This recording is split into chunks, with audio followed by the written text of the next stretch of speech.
Mari bersama kita buka Yohanes pasal yang ketiga, di ayat yang ke-16 sampai ayat yang ke-18.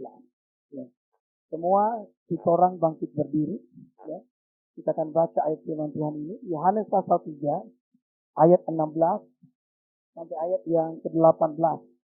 Kita akan baca. Yang sudah dapat bilang amin. Cuma perempuan yang sudah dapat. Yang sudah dapat bilang amin. Ya.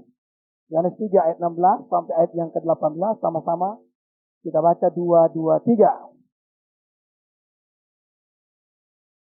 Sehingga supaya setiap orang yang percaya kepadanya tidak binasa, melainkan beroleh hidup yang kekal. Sebab Allah mengutus anaknya ke dalam dunia bukan untuk menghakimi dunia, melainkan untuk menyelamatkannya oleh dia. Barang siapa percaya kepadanya, ia tidak akan dihukum. Barang siapa tidak percaya, ia telah berada di bawah hukuman. Sebab ia tidak percaya dalam nama anak tunggal Allah. Ya, silakan duduk kembali. Di malam hari ini saya ingin menyampaikan sebuah tema khotbah, yakni pemberian Allah. Ya, saya berharap teman-teman semua bisa menaruh perhatian di sini. Ya, sekali lagi saya mengingatkan yang pegang handphone, cara tidak mengapa pegang handphone. Tapi yang dipastikan ketika secara memegang handphone, aplikasi yang dibuka cuma Alkitab. Ya, nanti Facebook, WA, Instagram, apapun itu, cara bisa membukanya selesai kita beribadah bersama di malam hari ini. Ya, supaya kita bisa fokus mendengarkan firman Tuhan. Karena Alkitab mengatakan bahwa iman itu muncul dari mendengar firman. Ya. Jadi kalau kita mengalami masalah dalam mendengar, maka iman kita pun akan bermasalah. Alkitab berkata Yesus datang ke dalam dunia untuk mencari orang yang beriman. Kalau iman kita sudah bermasalah, nanti Yesus tidak bisa menemukan kita. Ya, karena kita bermasalah dalam mendengar. Bahkan Yesus pernah menyampaikan sebuah perumpamaan ya ketika ada seorang penabur yang keluar. Ya. Ada penabur itu menabur benih di pinggir jalan, di tempat yang berbatu, tempat yang berduri, kemudian yang terakhir di tanah yang subur. Ya. 3 tempat tidak berhasil, ya, karena tumbuh di pinggir jalan, diinjak orang. Tumbuh di antara batu, ya, terhimpit. Tumbuh di antara semak belukar, tidak bisa tumbuh, ya, karena sama-sama dengan semak belukar. Benih yang tumbuh adalah benih yang ada di tanah yang subur. Ya. Maka pastikan malam hari ini ketika engkau mendengarkan firman, persiapkan hati, karena hatimu adalah tanah. Ya, kalau kita menaruh perhatian pada firman Tuhan, saudara sementara menggarap hatimu, agar ketika benih itu ditabur, menghasilkan buah dalam kehidupan saudara. Amin. Ya, saya ingin menyampaikan tema renungan pemberian Allah. Jadi Allah itu mengasihi kita. Bilang kiri kanan, Allah mengasihi engkau. Ya, Allah mengasihi kita, saudara. Kenapa Allah mengasihi kita? Ya, saya juga tidak tahu kenapa Allah begitu mengasihi manusia. Karena di dalam Alkitab dicatat bukan hanya manusia yang mengalami kejatuhan di dalam dosa. Ada satu makhluk lain yang mengalami kejatuhan dalam dosa. Makhluk apakah itu? Malaikat. Siapa nama malaikat itu? Lucifer. Jadi ketika malaikat jatuh ke dalam dosa, Allah tidak mencari malaikat tersebut. Allah tidak menyelamatkan malaikat yang berdosa itu. Tetapi ketika manusia jatuh ke dalam dosa, Allah tidak tanggung-tanggung. Allah tidak menyuruh malaikat untuk menyelamatkan manusia. Allah datang sendiri jadi manusia, namanya Yesus, mencari dan menyelamatkan manusia yang terhilang. Ini merupakan satu bukti yang sangat besar bahwa Allah mengasihi saya dan saudara. Ada amin. Ya, Allah mengasihi setiap kita. Ya. Jadi bukti Allah mengasihi manusia adalah dengan diberikannya Yesus. Ya.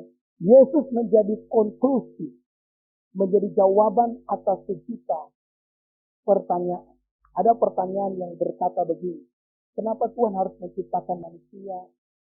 Kalau Tuhan tahu pada akhirnya manusia akan jatuh ke dalam dosa. Ya kan? Ini pertanyaan yang sering kali ditanyakan. Kenapa Tuhan perlu menciptakan manusia? Kalau Tuhan sudah dari dulu tahu bahwa manusia akan jatuh ke dalam dosa. Saudara, tanpa kehadiran Yesus dalam dunia yang datang menebus manusia yang terhilang, maka seolah-olah Allah itu semena-mena sudah tahu manusia akan berdosa, kok tetap saja nekat menciptakan manusia. Bukankah manusia sekarang menderita? Tetapi yang kemudian kita menemukan Allah juga menjadi manusia dan Allah juga turut menderita di dalam Yesus untuk menebus dosa kita. Sehingga dari situ kita tahu bahwa Allah mengasihi kita. Amin. Saudara, ketika Yesus diberikan kepada manusia untuk menebus dosa, kenapa harus Yesus? Karena hanya Yesus yang mau dan yang mampu menebus dosa manusia. Yesus yang mau dan yang apa? Mampu. Jadi dua kriteria yang dimiliki oleh Yesus. Yang pertama apa? Mau. Yang kedua, mampu. Saya kasih ilustrasi sederhana. Ketika engkau berhutang, katakanlah Rafa berhutang. Contohnya, berhutang 1 miliar ke Rido. Rafa tidak mampu lagi membayar hutang 1 miliar karena jumlah hutang yang terlalu banyak. Maka Rafa surrender, berserah dan menyerah. Ya. Maka yang dibutuhkan oleh seorang Rafa adalah seorang yang bersedia untuk menolong dia. Ya, katakanlah yang menolong dia adalah Jody. Jody yang ingin menolong Rafa keluar dari hutang 1M harus memiliki 2 kriteria ini. Pertama, Jody harus mau dulu. Yang kedua, Jody harus mampu. Kalau Jody mau tapi tidak mampu, maka pertolongan tidak terjadi. Apa daya? Peluk gunung tangan tak sampai. Jody punya keinginan besar untuk membantu Rafa, tapi Jody tidak punya 1M. Ya. 1M terlalu banyak bagi Jody. Maka Jody hanya punya belas kasihan. Jody hanya bisa berkata, kasihan Rafa. Kita suka mau bantu penganak, apa daya, tangan tak sampai. Ya. Atau sebaliknya, Jody mampu. Jody punya 1M. Tapi belum tentu Jody mau. 1M dia cerita ini pendeta. Iya toh. 1M kalau so bikin rumah sendiri. So beli oto, mobil. Kemudian bikin studio untuk YouTube. Atau so gagal itu. Betul enggak? Jadi walaupun mampu belum tentu mau. Jadi orang yang bisa menolong Rafa di sini adalah mereka yang mau dan mereka yang mampu. Tetapi adik-adik perhatikan ini saya mau katakan. Mengenai keselamatan manusia. Mengenai penebusan dari dosa. Tidak ada satu manusia, satu makhluk siapapun dia yang memiliki kriteria ini. Yang mau dan yang mampu. Tidak bisa. Karena kita mengatakan begini. Keselamatan itu, penebusan itu satu-satunya hanya dapat dilakukan oleh Allah itu sendiri. Berhubung soal dosa kita. Makanya Allah tidak bisa mengirimkan malaikat Mikael maupun malaikat Gabriel. Tidak bisa. Darah yang tertumpah di bukit Kalvari itu bukan darah malaikat, bukan darah para nabi, bukan darah para rasul. Darah yang tertumpah di atas kayu salib itu darah Tuhan, namanya Tuhan Yesus. Karena keselamatan hanya dapat datang daripada Tuhan. Karena Yesus itu mau dan dia mampu menebus kita. Yang mengerti bilang amin. Nah, kita akan lihat 2 kriteria ini. Kemampuan dan kemauan Yesus. Saya mulai dengan kemauan Yesus. Kita lihat Matius pasal 29 ayat yang ke-39. Kita akan baca ayat ini ya. Matius 29 ayat 39. Haleluya. Tampilkan ayatnya dan kita sama-sama baca di sini. Matius 29 ayat 39.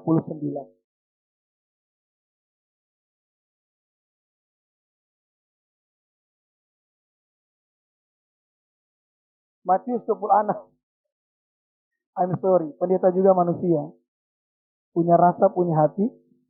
Jangan samakan dengan, ya, sudah pintar saudara ya. Matius 26 ayat 39. Ya. Pantas multimedia bingung di belakang. Yang ada 29 yang 26 mungkin. Matius 26 ayat 39. Sama-sama. 2, 2, 3. Maka lalu sujud dan berdoa. Katanya, ya Bapakku, jikalau sekiranya mungkin, biarlah cawan ini lalu daripadaku. Tetapi janganlah seperti yang kukehendaki, melainkan seperti yang engkau. Ya, adik-adikku yang diberkati oleh Tuhan. Dari ayat ini kita menemukan satu perasaan atau satu kebenaran di sana. Di ayatnya jangan dulu dihilangkan, bisa dimunculkan kembali. Ya, bahwa Yesus ini punya hak, bahkan punya kesempatan untuk terhindar dari kematian di atas kayu salib.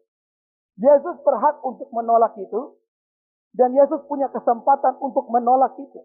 Tetapi Yesus tidak menggunakan haknya, dia tidak menggunakan kesempatannya, melainkan dengan sebuah kesadaran penuh, Yesus mau menebus dosa setiap kita. Dia berkata kalau sekiranya cawan ini lalu, bukan berarti dia dihindarkan dari penderitaan badan. Satu-satunya yang ditakutkan oleh Yesus Kristus ini yang saya mau beritahu, yakni hukuman terberat daripada dosa. Apa itu? Terpisah dengan Bapa. Itu yang paling Yesus takutkan. Kenapa? Karena Yesus dan Bapa tidak pernah terpisah. Tetapi keterpisahan itu akan terjadi kalau sekiranya Yesus menanggung dosa di atas kayu salib. Makanya dalam kesakitan yang teramat parah dia berteriak apa? Eloi, Eloi. Lama sekali? Atau lama sabaktani? Lama sabaktani. Yang artinya apa? Bapakku, Bapakku, mengapa engkau? Yesus tidak pernah mengalami itu. Dalam Yohanes pasal 1 ayat 1 mengatakan, pada mulanya adalah firman, dan firman itu bersama-sama dengan Allah. Jadi firman adalah Yesus yang selalu bersama-sama dengan Bapa. Tetapi ketika dia perlu menanggung dosa, Bapa perlu memalingkan wajahnya sehingga keterpisahan itu terjadi. Nah, Yesus merelakan hati, merelakan hidupnya dengan kesadaran penuh. Yesus mau menanggung setiap dosa kita. Amin. Yesus punya kuasa enggak untuk menghindar dari penderitaan? Punya enggak? Waktu Yesus di Taman Getsemani, datang rombongan yang hendak menangkap Yesus dipimpin oleh Yudas Iskariot. Sampai di situ mereka tanya, mana Yesus? Mana Yesus? Mana Yesus orang Nazaret itu? Mana? Ya. Tiba-tiba Yesus tampil ke depan karena dia tidak mau murid-muridnya yang ditangkap, dia tidak mau domba-dombanya yang disembelih. Maka sebagai penggembala dia yang maju ke depan. Dan Yesus berkata apa? This is I am. Ini aku yang kamu cari. Waktu dia ngomong, ini aku, ada kuasa yang keluar waktu itu. Kuasa itu merebakkan rombongan orang yang dipimpin oleh Yudas Iskariot. Semua tergeletak di atas tanah. Maka di situ saya melihat Yesus punya kuasa, saudara-saudara, untuk menghindar dari penderitaan.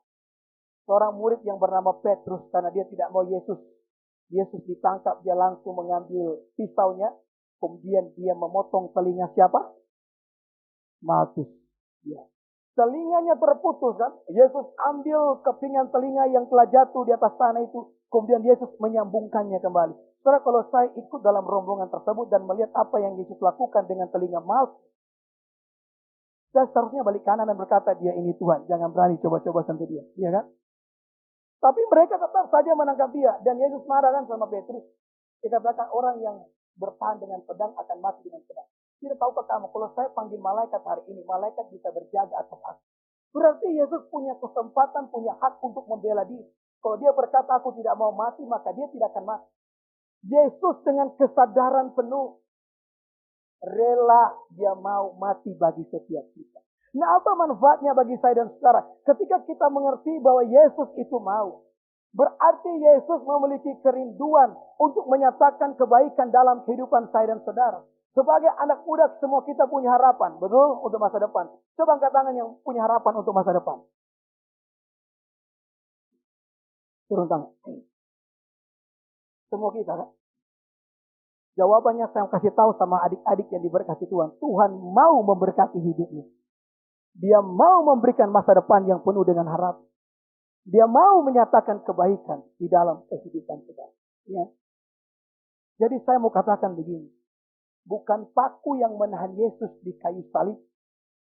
Yang menahan Yesus di kayu salib adalah cintanya kepadaku dan kepadamu.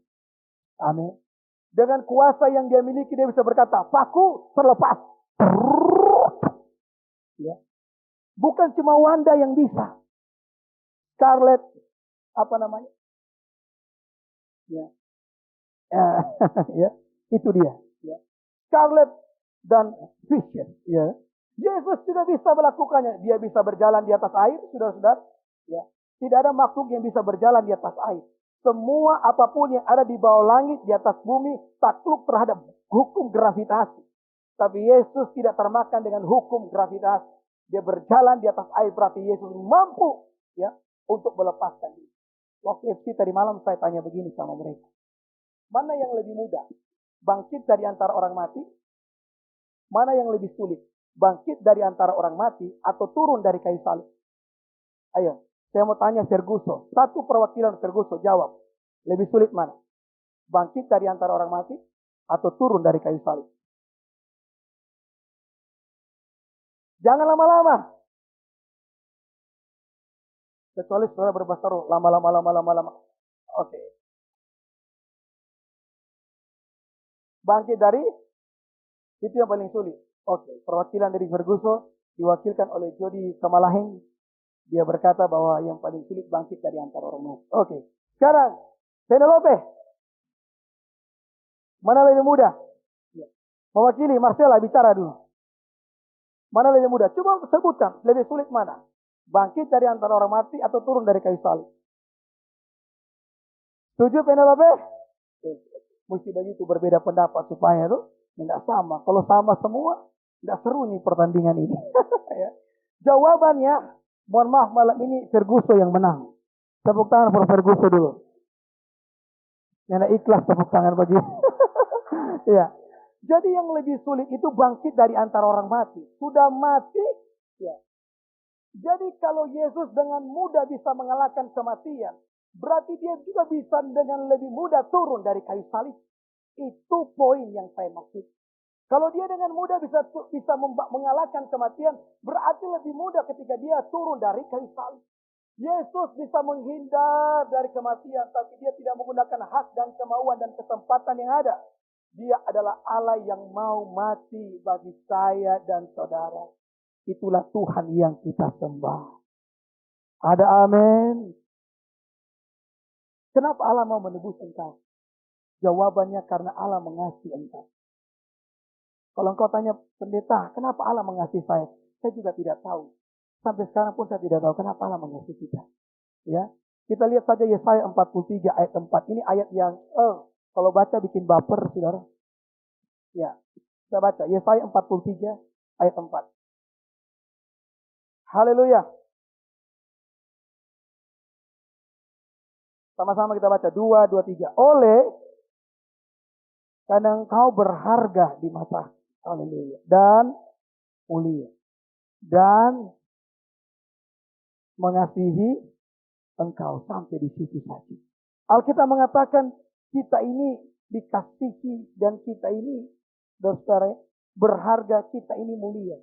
Di mata siapa? Ayat ini mengatakan di mata siapa? Di mata Tuhan. Tahu enggak, hari-hari ini orang-orang mengalami kehilangan rasa berharga diri. Sekarang Jepang di tahun 2021 ini dikenal sebagai satu-satunya negara yang sekarang punya menteri kesepian. Bayangkan. Berikutnya pasti ada menteri cari jodoh ini. Ya. Baru kali ini, saudara-saudara, saya telah berusia 30 tahun. Saya berada di tahun 2021. Baru di zaman ini ada yang namanya menteri kesepian. Bayangkan. Kenapa ada menteri kesepian? Karena angka bunuh diri di Jepang meningkat tajam. Khususnya yang bunuh diri ini Penelope.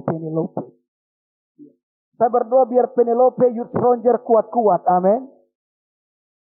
Ada amin. Meskipun galau. Karena sesuatu dan lain hal tetap kuat. Amin. Haleluya. Jangan cuma gara-gara putus cinta bikin status Tuhan ambil jopah kita. Ku menangis. Tidak boleh demikian. Amin. Ya. Kenapa sampai ada menteri kesepian? Karena angka kematian di Jepang itu tinggi, angka bunuh diri. Orang-orang mulai kehilangan harga diri karena perlakuan orang lain. Orang lain bisa pandang remeh sama engkau. Bahkan orang tuamu, keluarga terdekat, bahkan dia yang paling dekat dengan engkau bisa memandang remeh dan tidak memandang dengan penghargaan. Tetapi Alkitab mengatakan, mana tuh ayat tadi? Ya. Yesaya 43 ayat 4 mengatakan, engkau berharga di mataku. Ada anak-anak yang kecewa dengan orang tuanya. Seorang gadis yang pada akhirnya dia memilih untuk meninggalkan rumah mamanya. Mamanya berkata kepadanya, kenapa kamu harus tinggalkan mama sendiri? Dia balas ngomong, bukankah ini yang mama mau? Jadi semenjak dia kecil, dia selalu dilecehkan dengan kalimat-kalimat yang tidak bagus. Mamanya ini dengan papanya saudara-saudara bercerai. Mamanya sakit hati kepada papanya, tapi karena dia tidak bisa mengeluarkan semua rasa sakit itu kepada papanya, maka biasanya kita mencari orang yang lebih lemah daripada kita. Betul tidak? Ketika kita tidak mampu lawan orang yang lebih kuat dari kita, biasanya orang yang paling lemah menjadi tempat sampah. Dan anak gadis ini jadi tempat sampah dari semua kemarahan kepahitan yang disimpan oleh mamanya. Maka ketika dia merasa sudah cukup umur untuk bertindak atas hidupnya sendiri, dia meninggalkan rumah dan mengikuti saudara-saudara kekasih. Ini contoh dari orang-orang yang mengalami harga diri yang dirusak. Bahkan di dalam keluarga pun itu bisa terjadi. Nah, Yesaya 43 ayat 4 mengatakan engkau berharga.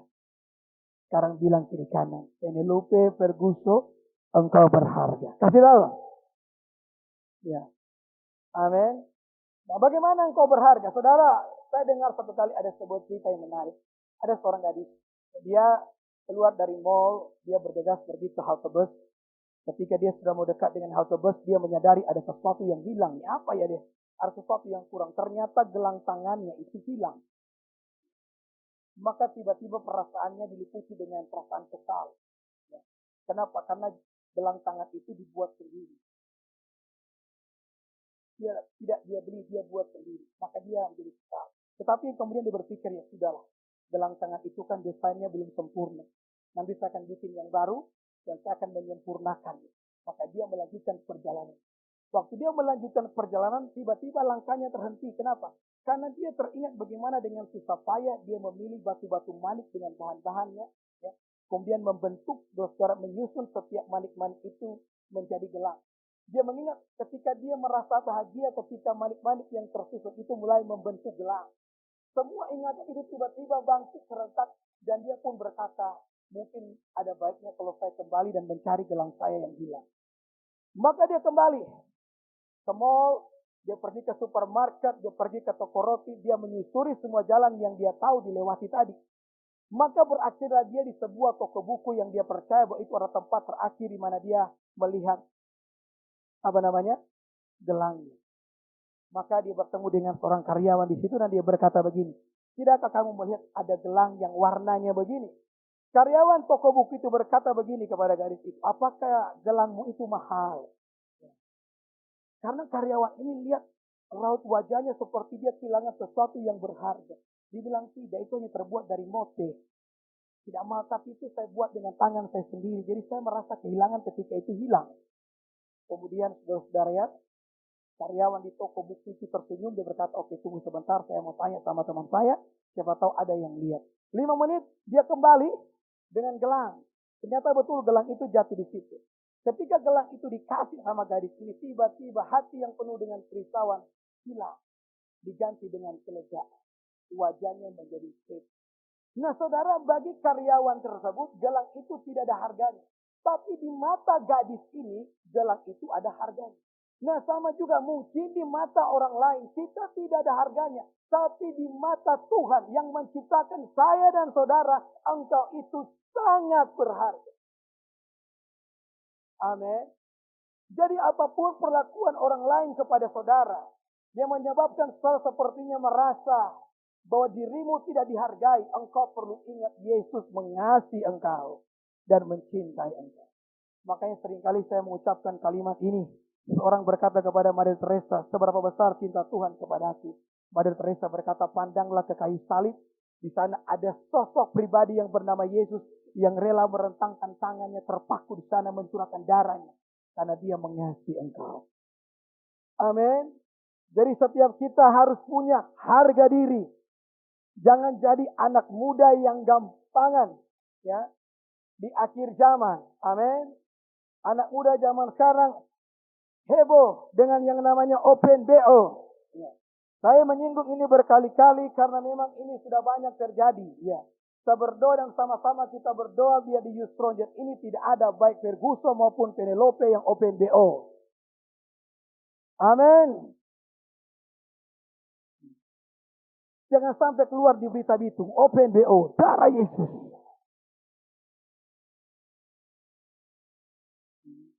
Engkau berharga. Haleluya.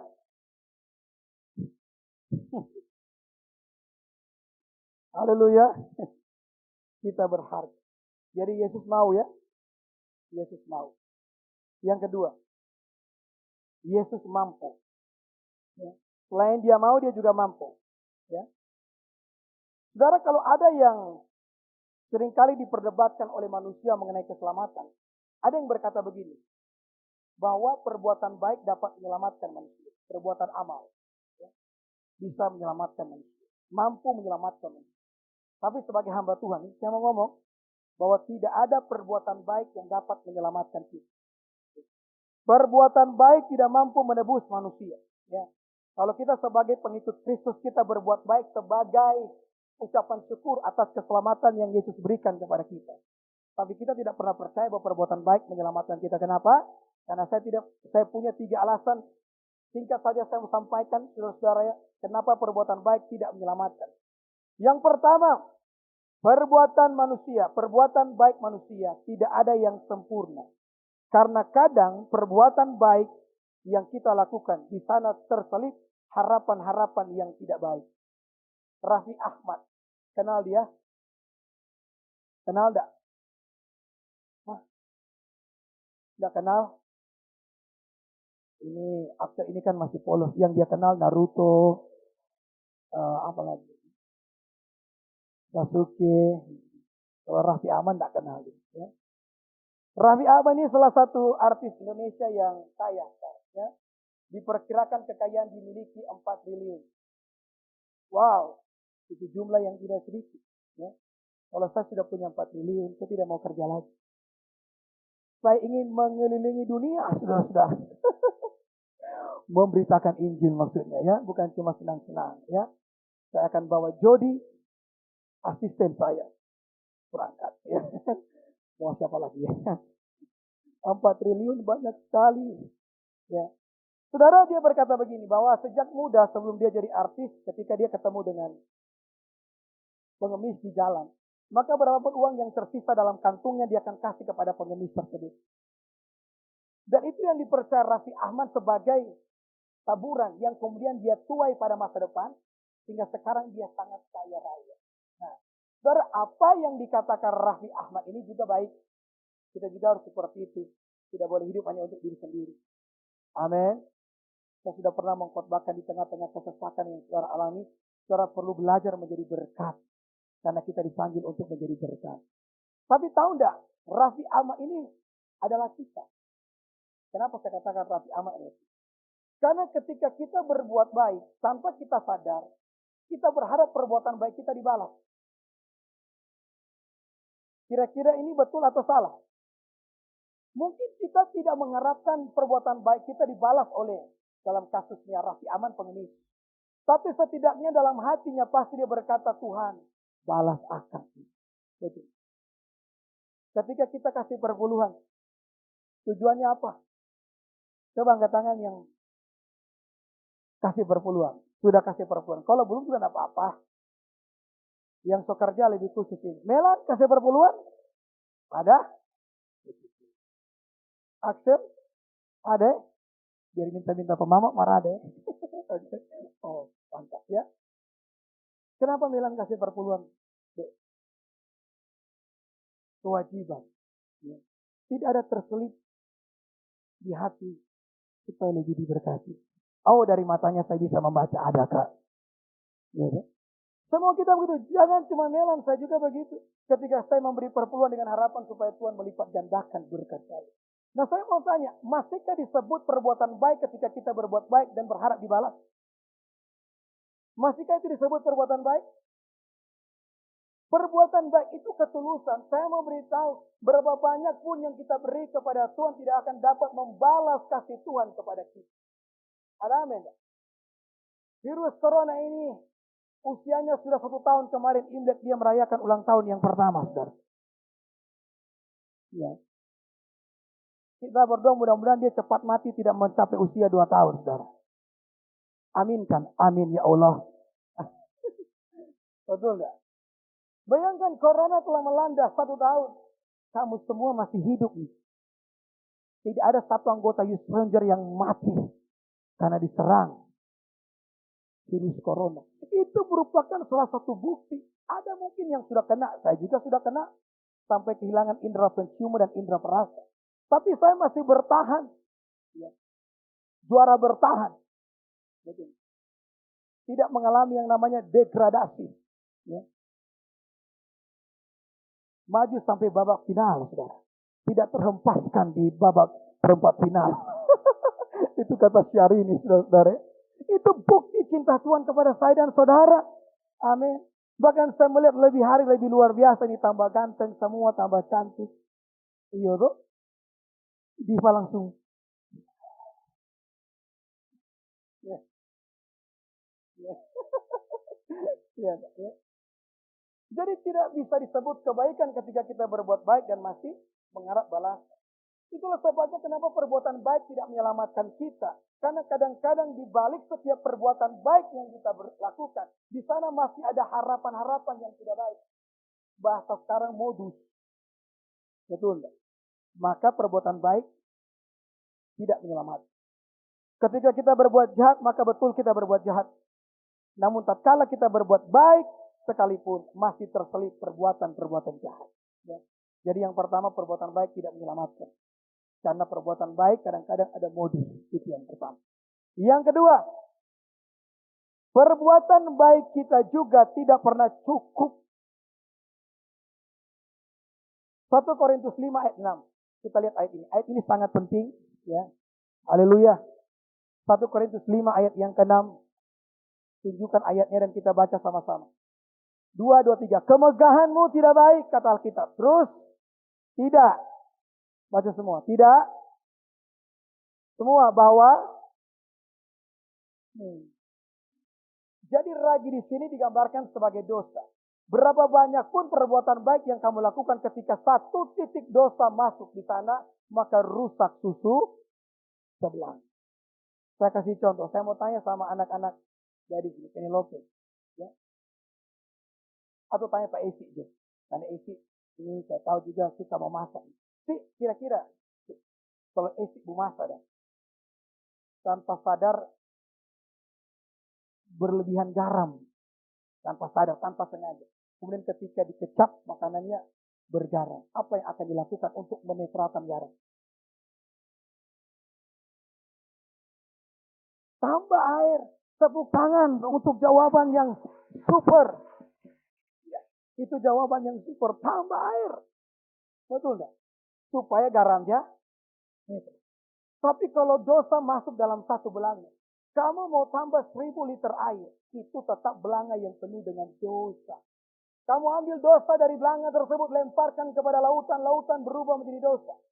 Kamu ambil dosa dari laut, lempar ke langit, langit berubah menjadi dosa. Maka 1000 perbuatan baik yang kita lakukan, jika di sana ada satu titik noda dosa, tidak akan pernah diperhitungkan semua kebaikan kita. Maka perbuatan baik tidak pernah cukup. Nah, kita bicara soal Adam dan Hawa sebentar. Kira-kira Adam dan Hawa hidup berapa lama sebelum jatuh dalam dosa? Kira-kira berapa lama? Umur Adam dan Hawa dihitung semenjak jatuh dalam dosa, kan? Sebelum itu mereka kekal, kan? Karena Allah tidak pernah menciptakan manusia untuk mati. Allah menciptakan manusia untuk kekal sama seperti dia. Tapi ketika jatuh dalam dosa, maka umur dibatasi. Alkitab mengatakan manusia tidak akan hidup selamanya. Tuhan mulai berkata. Kira-kira sebelum jatuh dalam dosa, Adam umur berapa? Ada yang tahu? Ya, saya hanya bertanya saja, ya. Karena saya juga tidak tahu. Ya. Kalau ada yang tahu berarti saya lebih hebat dari saya. Ya. Saya tidak tahu berapa lama. Tapi katakan, Adam dan Hawa telah hidup 1000 tahun. di Taman Eden. Sebelum mereka jatuh dalam dosa. Kira-kira ketika mereka telah hidup 1000 tahun di Taman Eden. Sudah berapa banyak kebaikan yang mereka buat?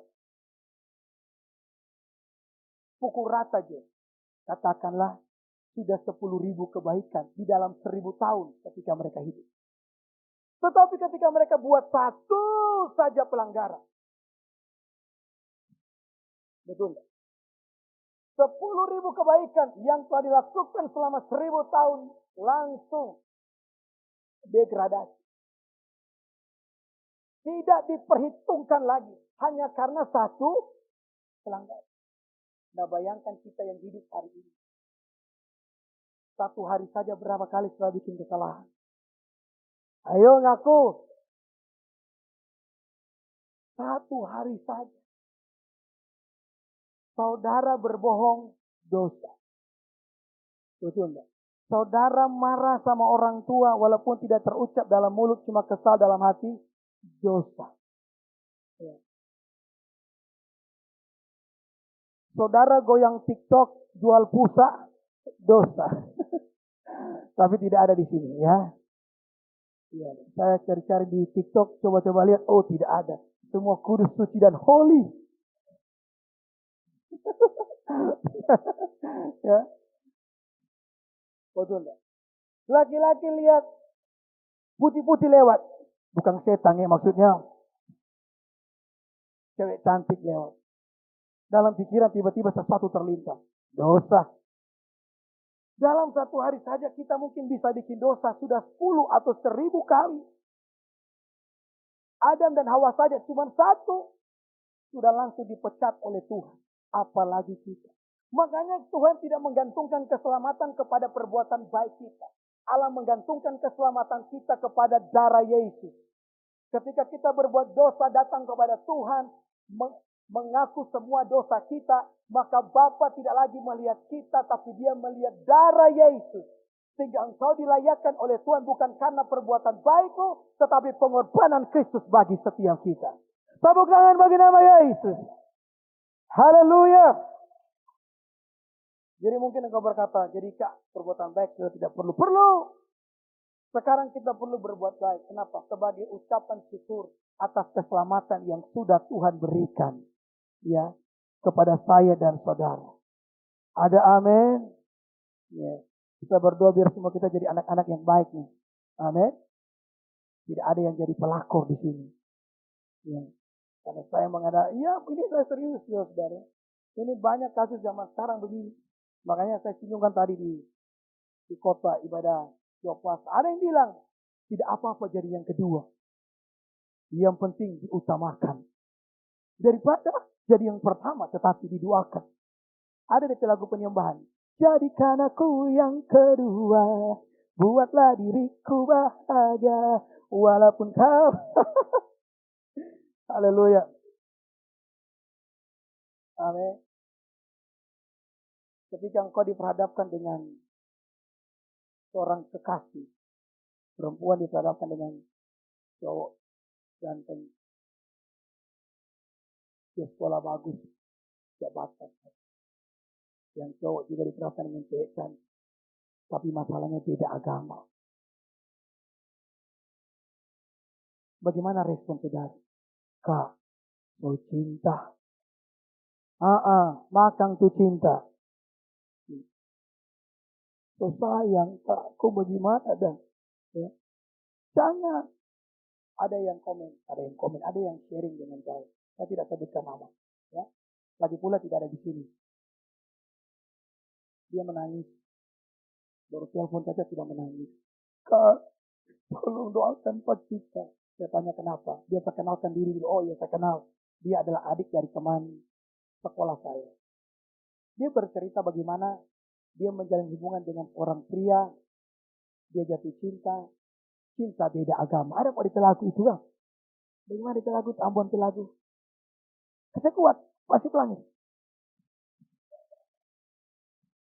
Itu ref Jo. Oke, sudahlah. Kau tidak tahu.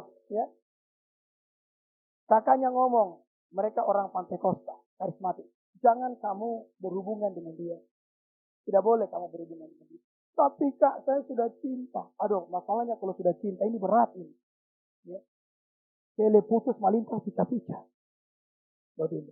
Pak Gembala punya bahasa, kalau orang sudah cinta, saya kambing rasa coklat katanya. Saya babi rasa bubengka. Jadi biar orang tua mau pele kata, oh arus ini, arus kuala bir ini Kak. Apapun yang menghadang, terjang.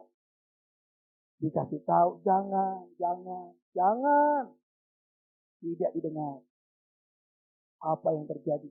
Hubungan yang tidak direstui, maka mereka sembunyi-sembunyi. Jalan sembunyi-sembunyi. Ya. Pacaran sembunyi-sembunyi. Dan nenek bilang, itu berbahaya. Sehingga cerita kecelakaan. Bukan ditabrak mobil, saudara. Ditabrak makhluk. Sang perempuan hamil dengan laki-laki tersebut. Laki-laki itu ingin bertanggung jawab, dia datang bersama dengan keluarga. Masuk minta, orang Manado bilang. Ya, masuk minta kepada keluarga.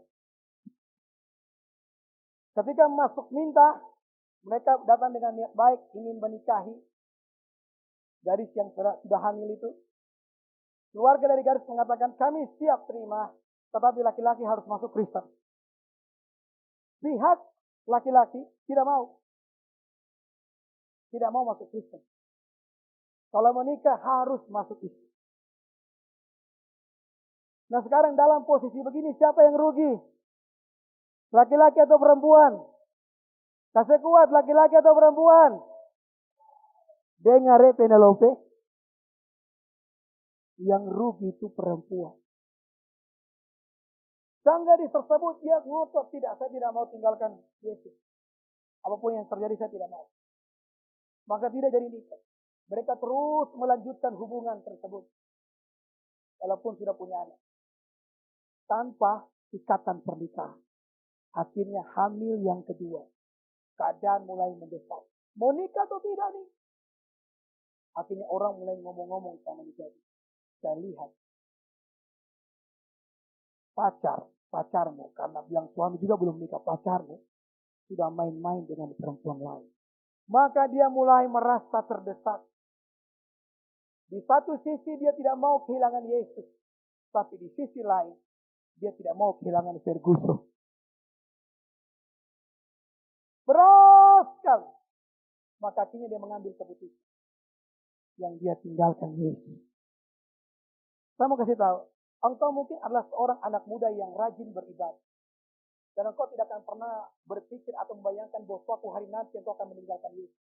Tapi ketika engkau membuka satu celah kecil buat setan, engkau tidak akan tahu hasil akhirnya.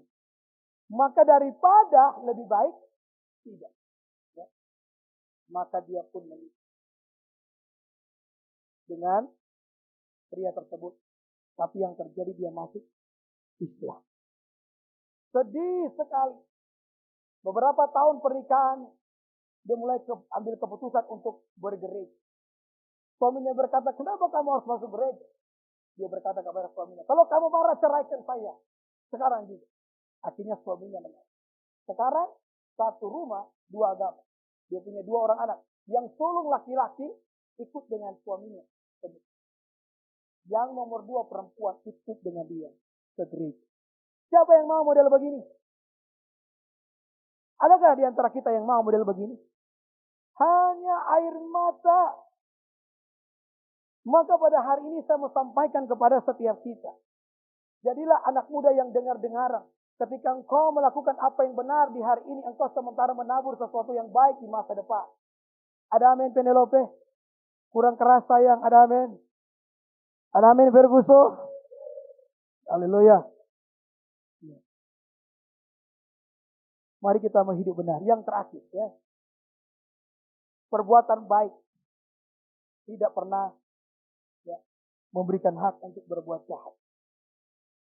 Saudara, bukankah prestasi kebaikan-kebaikan kita yang segudang tidak membenarkan kita melakukan satu perbuatan amoral? Ya. Saya sampaikan tadi kan di doa puasa mengenai seorang bapak.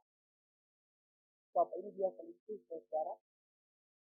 Kemudian dia seperti mendapat restu dari istri dan anak-anak. Karena dia merasa telah berbuat baik. Karena dia merasa telah berbuat baik, dia pantas untuk melakukan hal yang jahat. Jadi orang kalau percaya perbuatan baik menyelamatkan, ujung-ujungnya begini. Dia akan memanfaatkan seluruh kebaikan yang dia buat. Karena dia percaya bahwa nanti kalau Tuhan itu datang, ada timbangan hayat. Kan? Bahwa ditimbang perbuatan amal dan dosa. Kalau perbuatan amalmu lebih banyak daripada dosamu, maka kamu masuk surga. Maka dia buat banyak-banyak perbuatan amal. Dia sumbang buat orang miskin, dia kasih buat janda-janda, dia kasih buat anak yatim. Banyak sekali untuk memperbanyak perbuatan baik supaya dia punya permisi untuk melakukan dosa. Makanya perbuatan baik tidak pernah menyelamatkan. Engkau makan makanan, katakan. Dalam piring itu ada kadar halalnya 9,9%. Kadar haramnya 1%. Katakanlah kita ini tidak makan babi. Tanpa kita sadar di situ ada telinga babi, saudara. Dia entah bagaimana dia menyusup dan dia masuk ke dalam situ, saudara. Kita tidak punya niat makan babi. Ya. Tapi tanpa kita sadar. Ya. Ada telinga babi di ujung. Tak isi di situ. Nah, gara-gara orang lapar, orang tak ada terus. Apalagi kalau ada budak bule, monggo. Aduh. Yang begini jadi lapar ngomong makanan. Ya. 99% halal. 1% haram. Makanan itu dinyatakan 100% halal atau haram? Haram. Meskipun halalnya 99, haramnya hanya 1, tetap. Makanya perbuatan baik tidak pernah cukup. Kita bersyukur sebagai orang Kristen yang percaya kepada Yesus. Kita diselamatkan bukan karena perbuatan baik, tetapi oleh karena darah Yesus. Ayat yang terakhir, dan sesudah ini kita akan menyembah. Kita buka Efesus 2, ayat 8 sampai ayat yang 9. Efesus 2, ayat 8 sampai 9.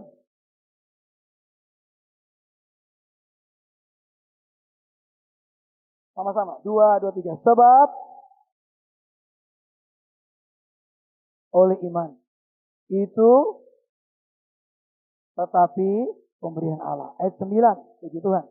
Itu bukan hasil pekerjaan. Jangan ada orang yang membanggakan diri. Ya. Jadi semua karena kemurahan Tuhan. Karena darah Yesus. Jadi hanya Yesus yang mau. Dan hanya Yesus yang mampu. Ya. Darahnya diberikan bagi kita. Dan kita mengalami keselamatan. Di dalam Yesus. Amin. Puji Tuhan. Mari kita berdiri semuanya youth soldier, kita mau berdoa.